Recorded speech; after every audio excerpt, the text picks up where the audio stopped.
Jokowi dapat salam dari Kim Jong-un.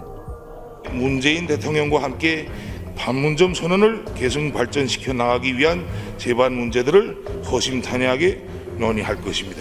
Saat Presiden Joko Widodo bertemu dengan delegasi dari Republik Demokratik Rakyat 그동안 문재인 대통령과 쌓은 신뢰와 Indonesia menyambut baik dan mendukung dan Korea Utara 그러면 더욱 빨라질 거라고 생각합니다.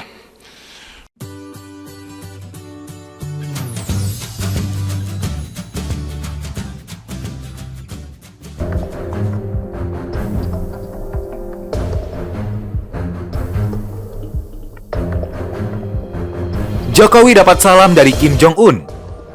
Konferensi Asia Afrika sudah berlalu, namun masih terdapat cerita yang tercecer dari berbagai pertemuan bilateral yang dilangsungkan oleh para pemimpin negara. Salah satunya adalah saat Presiden Joko Widodo bertemu dengan delegasi dari Republik Demokratik Rakyat Korea atau Korea Utara.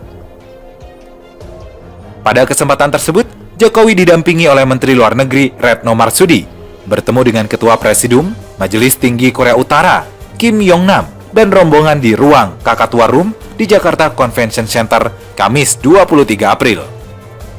Pertemuan keduanya berlangsung tertutup. Media hanya diperbolehkan untuk mengabadikan momen ketika Kim Yong-nam dan rombongan berjalan masuk menuju ruang Kakatua dan berjabat tangan dengan Presiden Jokowi yang telah menunggu di pintu masuk. Awak media juga diperbolehkan memotret dan merekam pertemuan selama beberapa menit pertama ketika rombongan kedua negara duduk berhadapan. Dalam waktu beberapa menit tersebut, terdengar hal pertama yang diucapkan Kim Yong-nam kepada Jokowi adalah salam dari pemimpin Korea Utara. Pertama-tama, kami mengucapkan salam dari pemimpin kami, pemimpin Republik Demokratik Rakyat Korea, Kim Jong-un, kata Kim Yong-nam kepada Jokowi.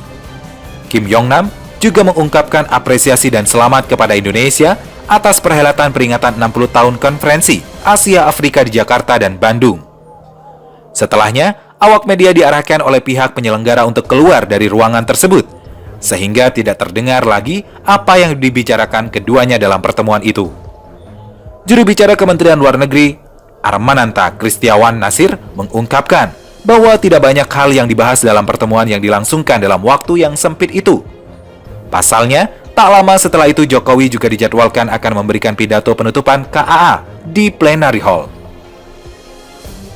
Harapan Korut dalam konteksnya KAA bisa membantu pembangunan negara-negara Asia Afrika. Lebih kepada kita, bisa menggerakkan kerjasama Selatan yang membantu seluruh negara Asia Afrika. Kata Tata, sapaan akrab Armananta, memaparkan hasil pertemuan tersebut, Kamis 23 April. Sementara Jokowi, Tata melanjutkan menyambut baik kehadiran Korea Utara dan setuju dengan harapan tersebut. Tata juga mengungkapkan tidak ada rencana pertemuan khusus antar Menteri Luar Negeri Korea Utara dan Menlu RI dalam waktu dekat.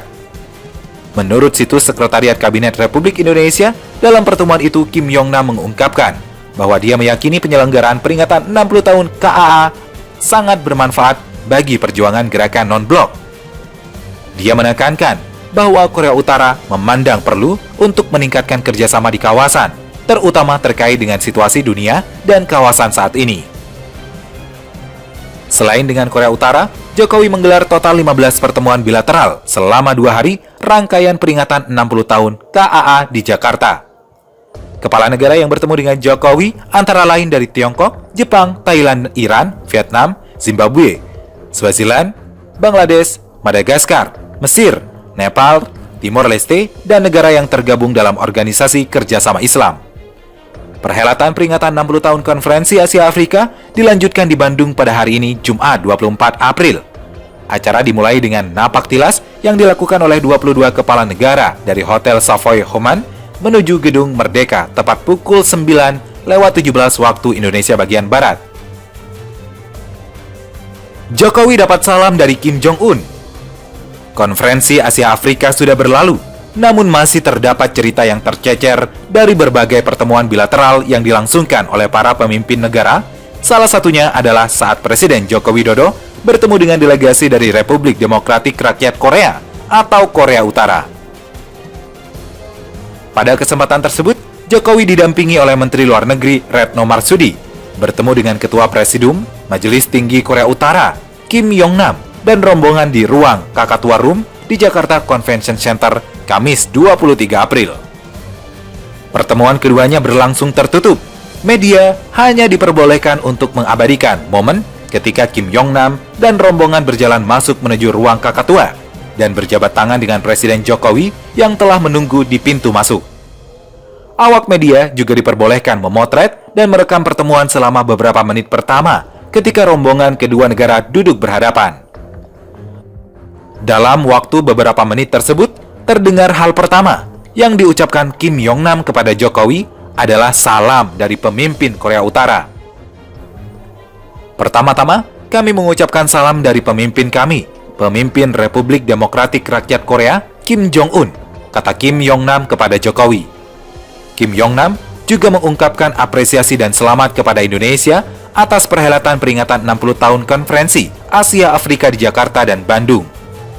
Setelahnya, awak media diarahkan oleh pihak penyelenggara untuk keluar dari ruangan tersebut, sehingga tidak terdengar lagi apa yang dibicarakan keduanya dalam pertemuan itu. Juru bicara Kementerian Luar Negeri, Armananta Kristiawan Nasir, mengungkapkan bahwa tidak banyak hal yang dibahas dalam pertemuan yang dilangsungkan dalam waktu yang sempit itu.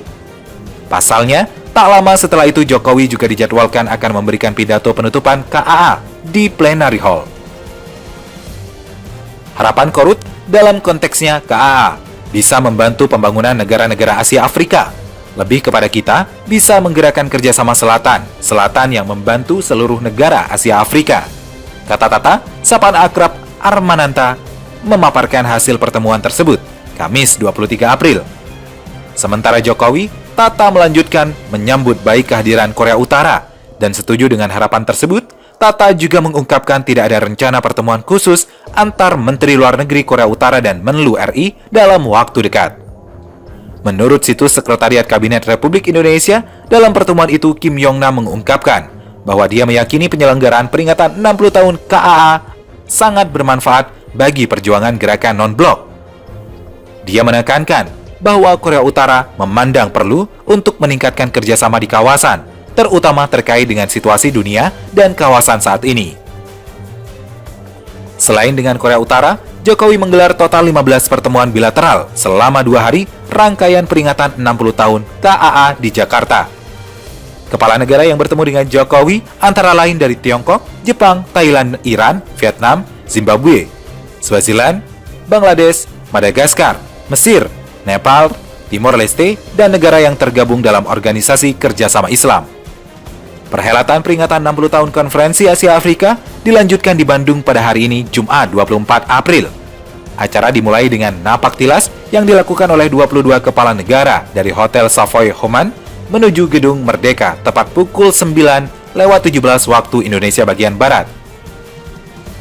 Di Republik Demokratik Rakyat Korea atau Korea Utara. Pada kesempatan tersebut, Jokowi didampingi oleh Menteri Luar Negeri Retno Marsudi, bertemu dengan Ketua Presidium Majelis Tinggi Korea Utara, Kim Yong-nam, dan rombongan di ruang Kakatua Room di Jakarta Convention Center, Kamis 23 April. Pertemuan keduanya berlangsung tertutup. Media hanya diperbolehkan untuk mengabadikan momen ketika Kim Yong-nam dan rombongan berjalan masuk menuju ruang Kakatua dan berjabat tangan dengan Presiden Jokowi yang telah menunggu di pintu masuk. Awak media juga diperbolehkan memotret dan merekam pertemuan selama beberapa menit pertama ketika rombongan kedua negara duduk berhadapan. Dalam waktu beberapa menit tersebut, terdengar hal pertama yang diucapkan Kim Yong-nam kepada Jokowi adalah salam dari pemimpin Korea Utara. Pertama-tama, kami mengucapkan salam dari pemimpin kami, pemimpin Republik Demokratik Rakyat Korea, Kim Jong-un, kata Kim Yong-nam kepada Jokowi. Kim Yong-nam juga mengungkapkan apresiasi dan selamat kepada Indonesia atas perhelatan peringatan 60 tahun Konferensi Asia Afrika di Jakarta dan Bandung. Setelahnya, awak media diarahkan oleh pihak penyelenggara untuk keluar dari ruangan tersebut, sehingga tidak terdengar lagi apa yang dibicarakan keduanya dalam pertemuan itu. Juru bicara Kementerian Luar Negeri, Armananta Kristiawan Nasir, mengungkapkan bahwa tidak banyak hal yang dibahas dalam pertemuan yang dilangsungkan dalam waktu yang sempit itu. Pasalnya, tak Tak lama setelah itu Jokowi juga dijadwalkan akan memberikan pidato penutupan KAA di Plenary Hall. Harapan Korut dalam konteksnya KAA bisa membantu pembangunan negara-negara Asia Afrika, lebih kepada